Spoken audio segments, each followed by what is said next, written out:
thing in it. I just went click live, but it's going to take a couple of minutes. Oh man. Yeah. I think you said something about next weekend. Yeah, I'm around. I've been working on my lo-fi. Have you? Yeah, I got this whole lo-fi shit going down. I've been studying church chords. That sounds pretty good. I found it's best for me just to set an appointment because I can't do it. But we can do it after the show. I got my calendar right here.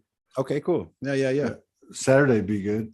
I just have one meeting on Saturday. It's are you guys on West Coast? You're on Mountain Time right now. Yeah, it's 3:00 here. So yeah, so I have one at 1:00.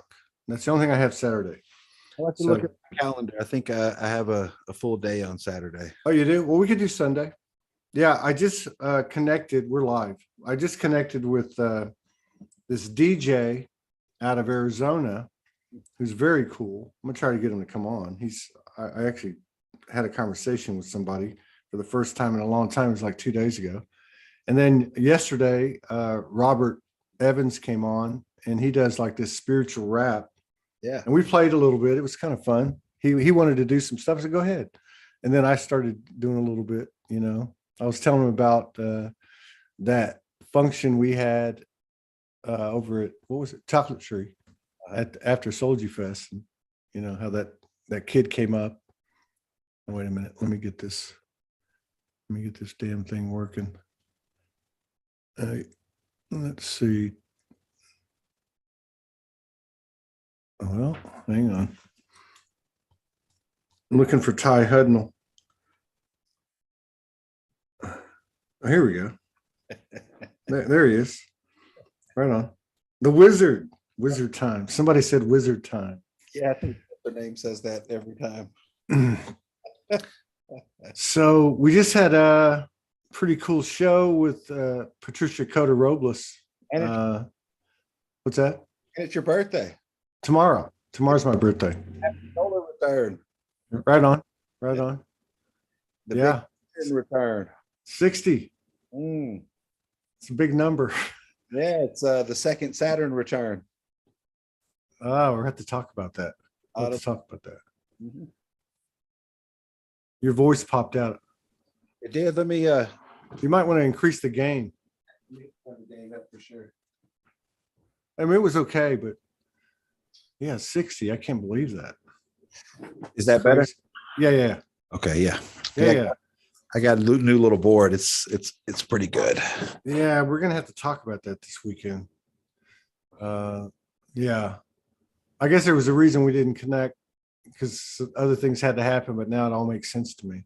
Mm-hmm. Which okay, so you were on what, 5 weeks ago, I think? 5 or 6 weeks ago. Like that. Yeah, and so that would have put us what? That would have been what, like late October. So we already went through the 10-10 smash and grind. Mm-hmm.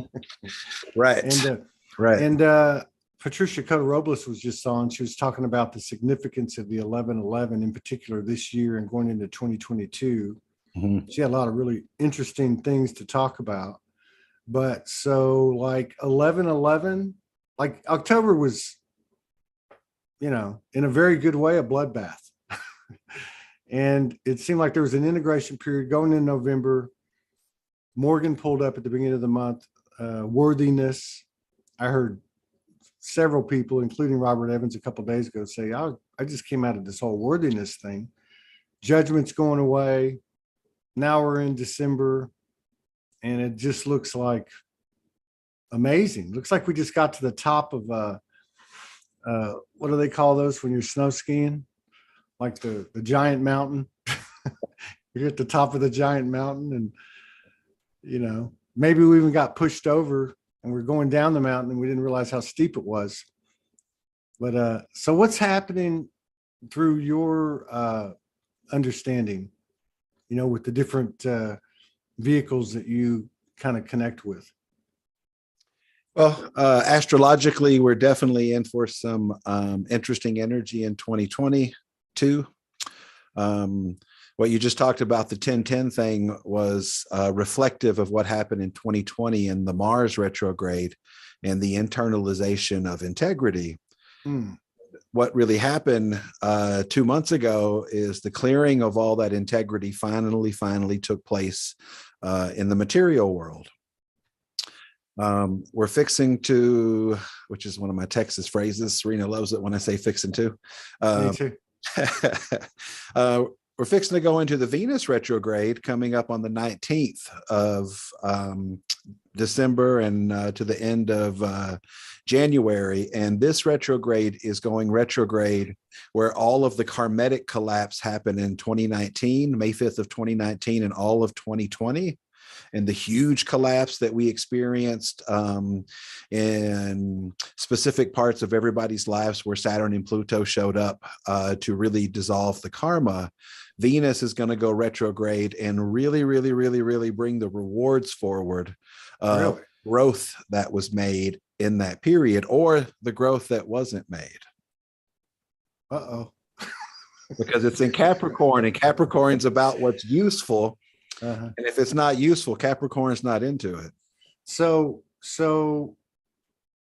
we're gonna reap what we've sown, and if we did the work, and this integrity thing seems to be that was another word that kept popping up, like having a better awareness of what integrity is in any and all moments, like such as telling your friend let's connect this weekend, and discovering his messages 6 days later that you miss it. And, but I mean, to the nth degree. But so what you're saying is that the payoff is going to be there, so to speak, for the work that we did and that we didn't. Yeah, think of Venus as the flow of things and how we receive energy. And so the internalization of Venus's energy in the sign of Capricorn is not the best sign for Venus. It's in one of the harder signs for Venus, because in Capricorn we can become detached from things. And Venus in Capricorn is really asking us to make usefulness of what is available to us, to be in the flow of how we're in our abundance, how we're in our magnetism too, because Venus, of course, brings our magnetism forward. What is the use of magnetism? Speaking of that, I got to tell you something that happened to us a few days ago. I'm here. It's winter. Morgan's over there. It's summer. I go up to Walmart. It's 9 o'clock at night. It's got to be 48 degrees. I got a coat on. I go into Walmart. It became very surreal. I thought, WTF, let me get my stuff and get out of here.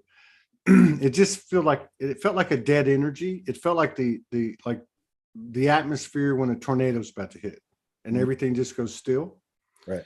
I walked out into the parking lot, and it was literally a hot, humid summer night in Arkansas. Wow. So I was like, wow, this is trippy. I go home, I walk into my house, it feels like an oven. I take my shirt off, I turn the air conditioner on, and I don't know, 30 minutes later, Morgan hits me up. She's on the second floor of a near the beach condo where she's house sitting. She walks out onto the balcony and is just going to, get some air, and she can't stay out there because she gets cold, and she's chilled. Right. These things happened at the same exact time. And immediately I knew that there was some kind of magnetic thing going on, like we're just a microcosm, but I mean, there's something just happened or something became available. And then we did a session that night, and I won't go into all the details. She did a post on it. But basically what had occurred, we had always seen this cone that's shaped like an infinity sign with the fat end on the outside. And then the points come together, and that's kind of like the 0 point. through what we were shown and what we experienced over whatever, since we've known each other, that basically we went through that point and went into the other person's experience, I guess, until we hit the end. And then once we hit the end, it flipped and the two cones were now on the big end abutting. And that was now the 0 point. So, I know that's kind of a long description, but it was basically signaling, I guess, like a pole reversal energetically or something. Does that match up with anything that you're aware of? Yeah, the magnetic poles of the Earth are definitely aligning more vertically than they have in the last 11,500 years on this planet. Mm. When you talked about the big part of the cone to going to the smaller part of the cone, and that shifting, notice how the shifting shows you that it emanates from within you. And the old paradigm was reaching for everything and seeking everything. Yeah. So we are coming back to our magnetic reality. And I think there was just an article that said it hasn't snowed in Colorado yet. And it usually does by now, doesn't it? Oh, yeah. Oh, yeah. Way before now. So, there is definitely a back and forth of the seasons, and we're going to see this wobble for many years to come as the verticalization of the Earth and the expansion of the tropical zone begins to expand. Does any of your intel or the different things that you follow or are connected to or collaborate with, do they talk about the young people? Patricia Cota Robles was talking about, and again, this is all in my mind, metaphors of just trying to describe energy. In this case, the expansion of energy or the movement of energy. But she was talking about that anybody that was born after 1987, the harmonic convergence, these kids almost like didn't have karma, like they're a special force, like and that in 2018 some other thing happened that's kind of completed now, and basically as we go into 2022, this energy, maybe something similar to like the 60s, where the young people really take the lead. She said something to that effect is occurring. Does anything in the stars point to that? Yeah, generationally, we look at Pluto's energy for the generational sign that comes forward. And of course, we have names like Generation X and all of those different types of generations. Astrologically, we literally look at the movement of Pluto. For example, the baby boomers are the Pluto and Leo generation, and they're treat me like a king, treat me like a queen. Their generation can be extremely dramatic about things. And the generation that followed them got very, in Virgo in the 60s, got very into health. And they were the first generation to really get into health. And then my generation, the Libra generation, we're coming in to balance the equation of things, to create the equality.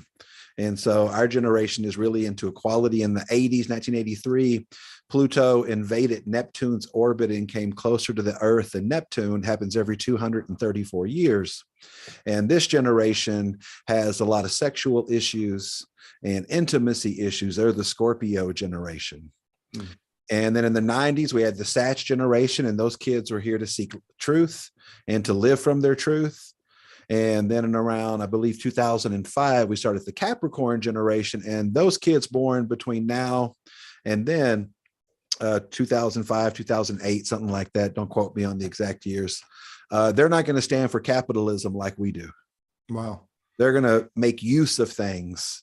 And then the generation that is coming in a couple of years, it's about 3 to 4 years down the road, is the Aquarian generation. What are they going to be like? Well, they're going to be, in some ways fixed in thought, but in other ways very revolutionary compared to how we've grown up, and more apt to be revolutionary. Absolutely. But there's also, we talk about the indigos, we talk about the crystal kids. And on a soul level, many of us had to take on karma to actually be here. That's where you get the ancestral stuff, I guess. Definitely part from the ancestral programming. That's definitely a source of energy. Say, for example, you're a soul on the other side and you decided that incarnating is functional for you. You've been asked to incarnate.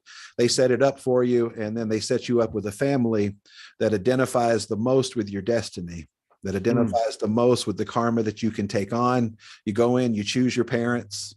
I remember one of my friends, her father, when he was on his deathbed, and he says, I want to tell you this story about when you were 5 years old.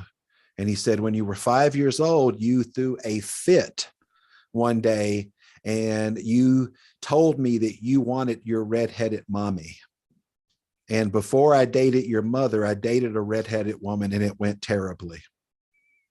And so when she was 5, she had the memory of trying to come through her father and this other woman, but it didn't work out. And let's just say she was expressing herself. Wow. From that 5-year-old perspective. That's crazy. Yeah. Does someone like you, are you having like new memories or new experiences, or I guess more time in, let's say, the non-human consciousness, or you know what I mean? I would say the exploration now is in my silence. Really? Mm-hmm. That it's not necessarily going to the other realms and experiencing myself in the 5th dimensional realm, the self that's there, the self that's working every day, the self that's on my ship every day. In that's normal. Now the inner awareness and the development of my silence becomes ultimately the ultimate development. Yeah. I think a lot of people could relate to that since this whole COVID thing happened. Patricia was talking about, through the guides that she communicates with, that, you know, there was, I guess we had reached a level of consciousness on the earth, say late 2019, that it allowed for a greater collaboration between those non-physical aspects, our soul family, whatever, and us, that had not been available before. And that basically, you know, some pretty extraordinary things were going to begin to happen once we got integrated with that. And I'm not going to say that we're going to be teleporting tomorrow or whatever, but that the force in the physical reality of the energetics that we've achieved, or the level of energetic frequency that we've achieved, is going to start showing some real evidence. Are you seeing anything like that? Yeah. Yeah, you know, the whole guide thing is a real trip, because I haven't had any guides since I was 33. Wow. And I only connect directly to my higher self. And the guides are kind of training wheels. I'm sure Patricia is talking about a group that she channels or connects with. Well, I think she actually refers to them as, like, I think the family of light, or the light beings. So I think it may be just maybe what some people might call God or source or higher self, probably. Yeah. Right. Well, and all the guides that we came in with, those are up for transition. Right. And as soon as we transition those, there's a lot of things that people are going to have more access to, because there's no more training wheels. Right. We're on our own. Yes. And another thing she was saying, you know, what I was leading up to was that she was talking about how through that communion, whatever, doesn't matter. I mean, it's all us, that she was getting that there was going to be, because of this threshold that we crossed as we got into 2020. Yeah. And COVID starts, that the whole reason for it was that it was what looked like this let's say antagonistic energy in the earth, or in the human experience, was actually a very powerful stroke of genius from, let's say, the non-physical collaboration that we're all gathered in, to take us to that point that you just described for yourself, which was to be in self-introspection, or at least be in silence or solitude. Yeah, silence is a force of the universe. It is the energy that makes up 97% of it. And the vibrational awareness that people are coming to, I think, is really the important part, because we've been living the particle reality for so long and having this perception of separation instead of experiencing ourselves from the vibrational perspective. And you said the silence. I think last time we talked, you said that empty space is the mother. That's what you call it. Absolutely. Yeah. Yes. Everything birthed out of the zero and everything returns to it. Yeah. Wow. Are you seeing, like, I've noticed something recently, like an uptick in couples coming together, like overnight. Like we've had Yes 2 shows in the last month where literally had just happened to them within the past couple of weeks. And you could tell by the frequency, it wasn't somebody getting ego excited. It was just, hey, this is what it is. I don't know what the F it is.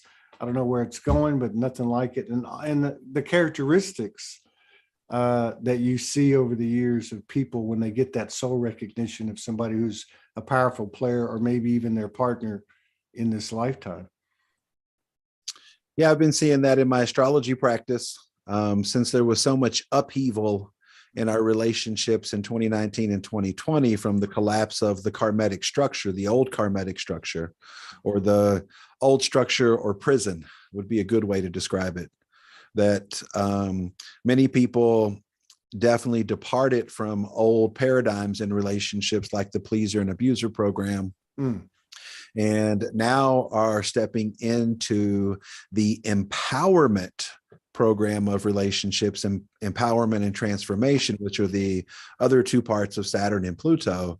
And this Venus retrograde coming up here, that's happening on those exact same degrees, is really heralding those soulmate relationships to come together and to have dharma, or love, as the root of their connection and the root of their ability to be happy, to feel connected in themselves. Wow. Instead of in the partnership looking to each other to make each other happy, and then character assassinating each other over and over again. Right. That seems like a recipe for some incredible creativity by an individual and or the couple. Ashe. Any couple that survived 2019 and 2020, you got it. Okay. If you survive that shit, then you're good. Okay. And not survived it in a way where we don't talk to each other anymore, but you're still together. You're still honoring each other. You're still showing up. Yeah. Good for that. I'm glad to hear that. I'd like to be a spokesperson for that. Well, I think I had a young couple in here the other day, and they had the exact same rising sign in their charts, and it showed on their marriage house and intimate partnerships that it just tanked everything during 2019 and 2020. And I was like, if you guys were together back then, and this is a long-term relationship, congratulations, but I doubt that very seriously. And they're like, yeah, we've been together for 4 months. Wow. Yeah. Wow. That's amazing. I mean, I don't know. What does that mean at an energetic level? I mean, to me, that seems like, I don't know, I guess almost like the beginning of oneness, because I mean, you got to do it with somebody first before you can do it with more than one, right? Yeah, there's a lot of detox that we need in the West around not living from care, living from concern, being stressed out all the time, and thinking that was a way to fulfillment. Yeah. And that kind of feels like the energy now, just as an individual. I mean, we haven't talked in 5 weeks or 6 weeks, but are you seeing a new symmetry? Like, are you seeing things? Are they noticeably different than they were, say, the last time we talked, or pre-October? 2022 is the 0 point Really? for your spiritual awakening. And right before January 1st, Jupiter will hit 0 degrees Pisces. What does that mean? So, when you talked about before this thing happening in 2020, that on the human plane looked like this extreme restriction and all of that. Right. In the emotional world, it was a tempering. And a tempering in what we needed internally to be empowered and to actually be empowered. And then 2021, January 1st, 2021, when we saw the Star of Bethlehem, when we started Jupiter and Saturn conjunct in the sign of Aquarius, it heralded in this new energy of real community and what real community and shareability is. And as it moves into Pisces, which Jupiter rules Pisces, it is expanding that inner awareness. And I want to be really clear for everybody out there that inner awareness comes from facing the fear of what we cannot control and trusting in the love that we are. And if you can hold that trust in 2020, if you can hold your heart space, if you can stay in what you care about and recognize concern for what it is, control, manipulation of the dialogue and all of that, then everything will begin to reorganize in that way, in a way where vulnerability, meaning our ability to open, to receive and share who we are, is literally stepping us so much closer to personal self-mastery. That's what it feels like. That's what this kid, Robert Evans, was saying a couple of nights ago, or was it last night? He was talking about his own journey, just getting up in front of people and freestyling, and how basically he's just exploding. Basically, I mean, he's becoming aware, I guess, at a level of embodiment that so many people are running into. And I think this is part of what we were talking about last night. Is it's so contagious to see all these people stepping up. You just see it more and more every day in their own way. Like, I see it kind of like the physicalization of our personal soul signature, which kind of gets impacted like with a cosmic steroid when there's collaboration involved. That's just what I'm seeing. Something like that. Co-creation, absolutely. Yeah. It only happens through receiving. And very organic too. Like, everything seems to be moving into a very organic flow, or at least we're becoming aware enough to see the flow and, kind of align with it. Something like that. Yeah, we're definitely coming more into our presence and being available for more equality. And when I say equality, I don't just mean our regular definition. I mean the receptivity of what it is that we show up with and what we have to share and what we bring to that sharing. So with every expansion, there's a higher perspective, a higher vantage point. You see things you didn't see before. Is there, I want to be careful how I pose this. So with each level, there comes certain things are presented to you, and that's kind of your bailiwick, or one of them, one of your expertises, I guess, or one of your things that you're very well versed in. But not really like from a star level, but like, what does that mean? Like, is there an identifiable set of new things presented to us? We might call them challenges, or things that we can work on, or opportunities, or potentials that can be realized through facing certain things. But I mean, do you see like any uniformity to that, that would apply to everybody on a general basis, to the earth as a whole, or is it too individualized, based on the stars? Yeah, harmony comes through conflict. So the awareness that we have to go through things, and the awareness that the older generations think that they can avoid things, and that's a functional reality, is kind of what Patricia was talking about. The kids aren't coming in with that. Right. They're coming in with that we need to protect and avoid.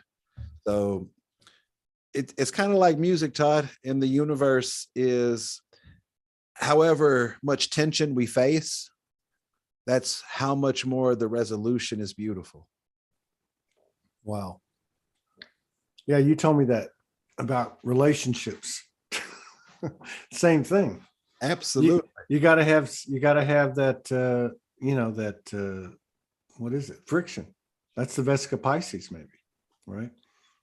I mean, I think I'm really skilled at upsetting my partner by not doing anything, Yeah.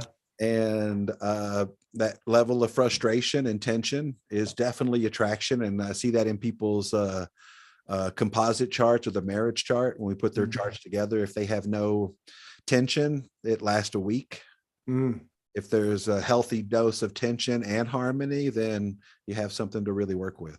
Yeah, that sounds fun. That sounds much more colorful to me. Yeah. I think it comes down to magnetism. And I think that's what we're really beginning to identify is when we're magnetic and when we're not. And we've been non-magnetic for so long. So we're going to have to adjust to being magnetic or getting to know what it means and how to operate. How would that apply to, I mean, it sounds like you could replace the word alignment. Like, you know what I mean? Like sometimes you're out of alignment, but I mean, you use the term your magnetics are not connecting or attracting in that moment. Yeah, think of it as polarized. So when your magnetics shift to your left brain and you become half-brained, then you try to fix everything outside of you. You're like a problem solver. I'm going to do this and I'm going to do this and that and that. And then when it polarizes to your right brain, I probably went the wrong direction. Dyslexia. It feels like the past repeats itself and I keep going through this same thing over and over again. I think what I've been sharing with my students is that magnetism has everything to do with what we care about. And our heart is our magnetic center. Our feelings have a magnetic center, and then our brain in the back has a magnetic center also. And these are the three major 0 points that we collapse charge into. And then energy is rebirth, of course, out of it, or the energy that escapes the collapse. But for example, non-magnetic energy, control, concern, non-magnetic. And it's also decaying energy. It's not energy that's pulsing. It's energy that only has one charge or the other. It's either protective or depleting. And when we're pulsing, like our breath, we're magnetic, but how do we pulse in the heart? How do we pulse in our value in the sacral? And how do we pulse in our awareness in the back of the brain? Yeah. How do we do that? Well, identifying the story and the charge and recognizing the tendency that we have to be non-magnetic in those areas, I find is the first way to develop awareness of how to be magnetic. Yeah. It's like running with the illusion. Absolutely. Because it just seems like what you're describing, like if you look at it in a global context, it's just a suggestion. It's just a mandate, or it's just, a presentation of something that we commit to. And then from there, it just runs wild. But now, like you're saying, those things decay. They don't have any infinity power, I guess, and once the spigot gets turned off, which, like Franco would talk about the projection of the inverted 3D being shut down early last year. Other people refer to it a different way. So that makes a lot of sense. Would magnetics, do you think, I'm going back to that original story I was telling you, do you think that that's magnetics in the physical, like what happened to Morgan and I? Do you think we'll see what might be considered anomalies today as realities and frequent realities and occurrences tomorrow? Absolutely, like levitation, Mhm.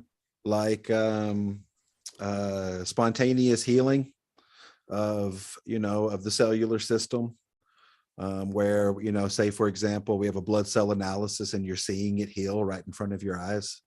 You're seeing it completely transform. Yeah, I think that those things have been available for a really long time, but our awareness of it in the masses, of course, is not that present. I think I like to describe it like this, is that the masses look to the 3% of the universe, which is all the light and matter, for all the answers. Mm. So if light and matter makes up 3% of the universe, people that only are in touch with their five senses are saying, okay, 3% of the universe is going to give me all the answers to every problem in life, and it's going to fulfill me. It's going to do all of these things for me, but it can't, because it's only 3%. They're not operating in the silence or the empty space of the mother. Yes. And that means that the dialogue has to fill up all the space. Yeah. And that means that they don't know what they care about or really what they value. And then if you don't know what you care about and value, you have no foundation to have awareness. It reminds me of that Bob Dylan song, 10,000 whispering, nobody listening.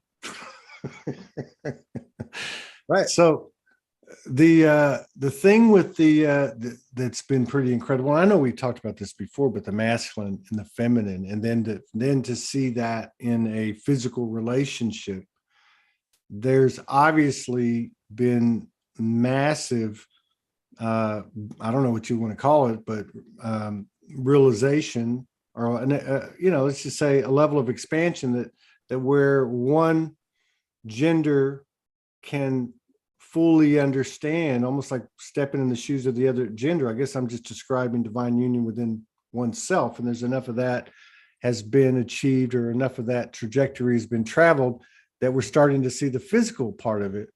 Do you see, and some people might say it this way, that we're moving into androgyny or something, but we still got to go from here to there, and there's still a lot of living to be done. Do you see the roles of the masculine and the feminine in that type of relationship?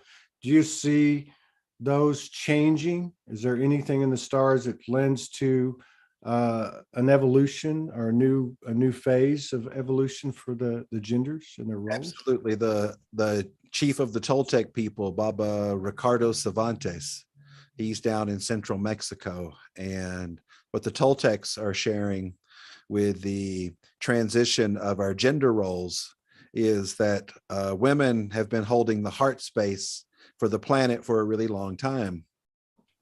And it is time for men to hold that space and women to come into their power or into their value center. So we're talking about that 0 point in the belly button where women are coming into, and men are learning how to hold their heart space, to care without concern. So to hold the magnetics of the heart. And men have been really out of alignment with those magnetics, and getting them to understand what it is to really live from what they care about is huge, because we've been conditioned to really look at concern as care. And it's such a problem. I mean, it's not a little problem, it's huge. Yes, that's a good way to put it. Myself every day, I feel like I say the same thing over and over again, because it just really gets straight to the point that if we live from concern, we cannot be fulfilled. We cannot feel connected. Yeah, I get that. Mm-hmm. And that's something I think people have talked about in the last couple of years in this way, where they're saying that they have these moments that are strange, as the fluctuations occur, where some people might say they feel insensitive, they don't have any emotion, they don't know what's wrong with them, like they're definitely, carrying a frequency of a more expanded love, or more unconditional love. But at the same time, there's a human part of them. And I think you just pretty much, summarized it. They're going from concern to true compassion, or care, right? Yeah, I mean, care is the foundation of feeling connected. Mm. And connection is the foundation of bliss. They are literally built on one another. And you can't build something without a good foundation. And care is not concern, and concern is not care. Concern is control. Yeah. Mm-hmm. Concern is asking someone to do something for you. It's literal manipulation. Exactly. So, okay, now we're getting somewhere. Mm-hmm. And it sucks all the trust out of everything. Right. And okay, so we've reached a point. I'm just going to try to capture this from my own experience, where things, they occur. You get them. We've reached a point now where that divide is very clear. And if I engage concern, or I stay in the heart, like you talked about, I'm a man, come into the heart, hold that magnetic space. It's a lot different than what we were doing, and it's cool once you get a beat on it. And I want to ask you about that, what you said a minute ago. But so that's kind of how I see it, right? I mean, I think that in the Toltec traditions and their energy system, they have this one point of assemblage, and you and I have talked about this before, and they call it the point of other worlds. And they basically say that without trust, we can't live from our care. And so control and trust. Without trust, we can't live from care. So if we don't have trust, we're in concern. Absolutely. So where there is trust, there is no concern. That's care. So This is what I'm saying. We get to this point now. I just had this happen to me. Somebody's asking something of me.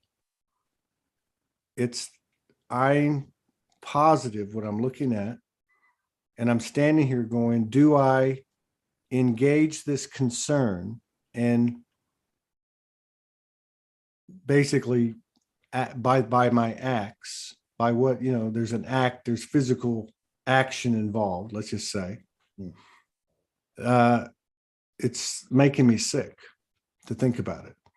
Now, it's nothing personal, but I know it for what it is. And I'm going, if I go there, I'm going to have that stuff, stuck to me.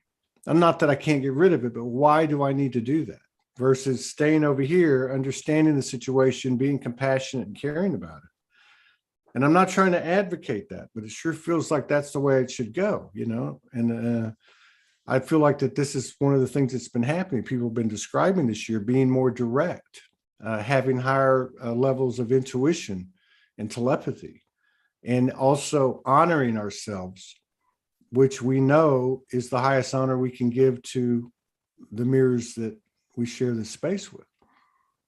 But it's not an easy proposition.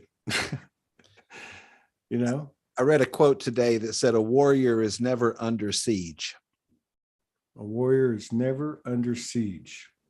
Because he has nothing that he is attached to that he would have to defend. Yeah. So he's like I can relate to this. Mm-hmm. He's like a Josie Wells on a horse by himself. At any time, he can be back out, right? Back out there on his own. I saw one that I was talking to, I think, Robert about it, and it was, I can be sensitive to other people's feelings while remaining sensitive and honoring my own. Sensitive to and honoring my own. I thought that was pretty, because like in the situation I describe, I'm very sensitive to the feelings of those others. But at the same time, I understand that something's off with myself. I'm basically going to be, I don't know, would I be going backwards? It just would be going against the grain and it wouldn't feel right. Yeah, I think living from no pity, I think you talked about earlier when people were saying that I don't have any feelings anymore. And I think that what they're really saying is I don't have the pity anymore. Yeah. I don't fall into the pity. And we're so conditioned to think that that's what our feelings are all about, is feeling sorry for everybody and poor this person and all of that. And if the whole world understood that suffering leads to clarity, I'm always curious if it would change things. it's kind of like, go ahead and face the music, right? It's playing anyway. 90% of it's just making the choice. The 10%'s the needle going through your skin up. No pun intended with current events, by the way. But you know what I mean? It's like the whole thought of what you're resisting is, there's more fear, you know, entangled there, more, you know what I mean? More constriction within your own being than there is in actually doing it and walking the plank. What you resist persists, and what you embrace leads to grace. Oh, what you embrace leads to grace. Start with a rap beat. Well, that what you resist persist. Many years ago, I was like, there's another phrase to this. There's another phrase, because that's true. What you resist, you attract, because of the law of sympathetic vibration. Okay. And I think awareness, when we talk about awareness, we're talking about a straight line. We're talking about a scalar wave. And when we go through, for example, our fears, and we discover a deeper sense of the love that we are through that fear of not having security, through that fear of not having a deep connection, through the fear of what we cannot control, the lower frequencies of the fear get shaped through the awareness of the love that we are. But if we don't go through the fear, we don't find the love inside of us. Right on. That's where universes are made, I think. You know, one of the other things Patricia said was, now, by the way, I didn't know who Patricia was until last summer. She's been doing this over 50 years. Right. Isn't that wild? Wow. That's crazy. Yep. And very consistent, very just under the radar, just non-assuming, but she was talking about, and I don't remember dates and all that, but, give or take, this period that we're stepping into, or that we've stepped into post-October, she aligns with that part. That we're basically reaping what we've sown, which is kind of what you talked about earlier.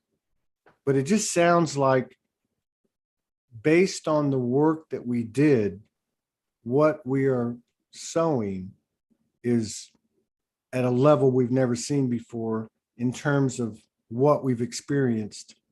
And you can call it supernatural, you can call it psychic, or that type of thing. That's kind of why I asked you a while ago about, are you having any type of enhancement to your experience? You were talking about the silence, but I mean, in terms of just like the day-to-day human stuff, I mean, it just seems to be taking on a whole different persona. Just, getting over here and doing a show isn't what it was 6 months ago. It's like night and day. It's weird, but I have a feeling it's that way across the board. I think that for myself, since astrologically I have the planet Neptune getting very close to my sun, and weird shit happens to me all the time now. And I may lose time, or I may be confused about something, or my energy's in too many places at one time. So it's really hard for me to gauge what's going on in the world because of Neptune's influence in my life. And Neptune has a way of taking us deeper and deeper and deeper. It's like the deepest part of the ocean and mystery that emerges out of that. But we're definitely going through this fascinating transition. And the astrology that's really holding this year is the transformation of the structure and how we revolution our value and empower that value in the world. We're seeing that show up in the financial reality with two opposing sides, one Bitcoin, one gold-backed currency, that are kind of battling for this supremacy of what we're going to actually value, where that is concerned, or even our value of financial stuff anyway. Because my question is the world realizing that seeking to make money has not fulfilled them at all? And when are we going to realize that being happy has nothing to do with any of that stuff? Yeah. Yeah. Things like borrowing money or lending money with interest, Right. just all kinds of stuff. Fractional. And uh, that's another thing she was talking about. And again, these are to me like descriptions or metaphors of the energy. She was talking about this new wave of energy that may be comprised of all these young people born post harmonic convergence, is that it's an energy that's not deconstructing. It's an energy of constructing that through its efforts of manifestation or creation deconstructs or makes obsolete those things that were in place prior to the formation of the different things that they birth. Interesting. I mean, like there's not like a revolution toward the establishment, so to speak, but there's a revolution almost like an Elon Musk type of frequency, where by virtue of what's being created, it's putting indirect pressure on things that it's going to replace ultimately, and they'll become obsolete. Yeah, I think that structure and revolution is a very fascinating time right now for us, and definitely shifting all the old paradigms of, it's kind of like we're still living from the mindset of the 50s. We really haven't really advanced that far. And I think the thing that technology has brought to people is really this way for them to create endorphins. And that's been a good thing and a bad thing, because a lot of the younger people that I work with, and the kids too, is that the video games and all of this now is their only way to create endorphins.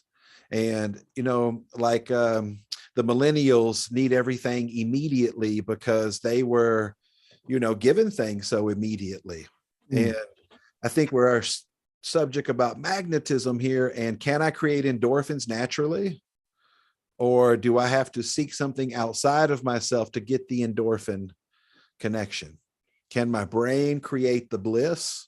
Or now is that bliss outside of me in this action that I take? And that's the new prison for these kids too, is they are buying into the prison that their endorphins are through this action instead of developed inside. Through meta.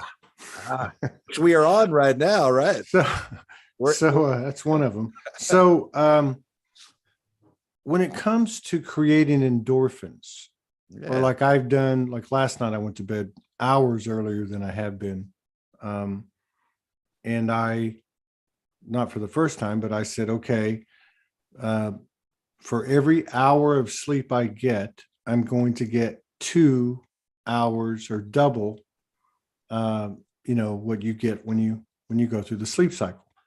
And so I'm just thinking, and I'm just in experimental stages with this, so I don't know if it's working. I've done it like 3 times, but like in terms of like that, like producing estrogen, testosterone,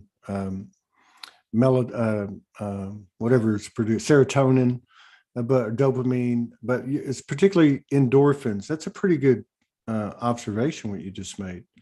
How does someone go about doing that, or does that occur naturally the more we align with our natural nature? I think that we have to talk about what's standing in the way of our endorphins in our culture. And these are big subjects. We call it anxiety. We call it depression. These are directly connected to not being able to create our own endorphin reality. And if we're constantly concerned, we cannot feel connected, and we abandon the self, and we abandon our endorphin production also. So what's one quick way to create endorphins is laughter. Right. And you can't resist when you're laughing.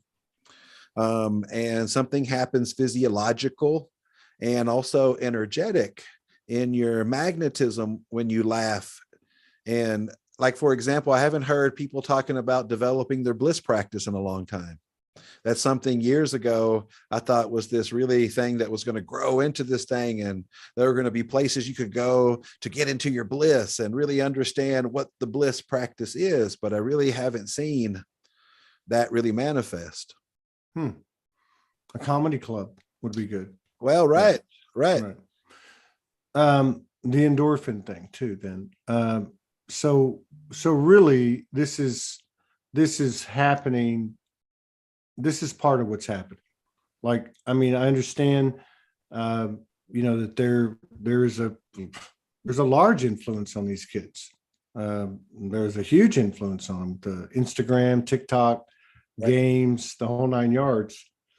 I have a feeling that they see things a little bit different than we do, with that frequency that they carry or the lack of conditioning. So it'll be, and I also know, because my 6 kids all fall in that range, their aptitude or the speed at which they learn is a lot different than when we were growing up. To me, it was a different world. Don't get me wrong, but the way they've been introduced into things, where I had to take typing in 8th grade, and this one in here that's visiting, I remember when she was like 5, 6 years old, she's just like, all over the keyboard, like, she'd memorized it, which I guess she had in a way. But yeah, it's going to be interesting to see how that unfolds. Like what kind of positive inertia comes out of that, because like you said, there's the conflict, or there's the resistance, or there's the antagonistic energy that catalyzes further growth. So that'll be interesting. I don't think it'll be like the 60s. I have a feeling. No, that was Chiron and Saturn's energy together, which created the wounding and healing crisis, for a new structure to be created of spirituality. It was a very unique time when the asteroid Chiron conjuncted Saturn. And then that was in 1966. And then in 1976, Chiron conjuncted Jupiter, and it was much more expansive. Okay. Mm-hmm. So the restrictive and fighting the system and the restrictive energy showed up in 66. But in 76, it was more, I would say 76, the free love against the man and all of that in the 60s, but in the 70s is when it really just really expanded. Yeah, that's true. That's about when people stopped going into the military. It wasn't like what it used to be. It didn't carry the prestige and all that. There's a lot of changes. That's when I was in my high school years, 76 through 80.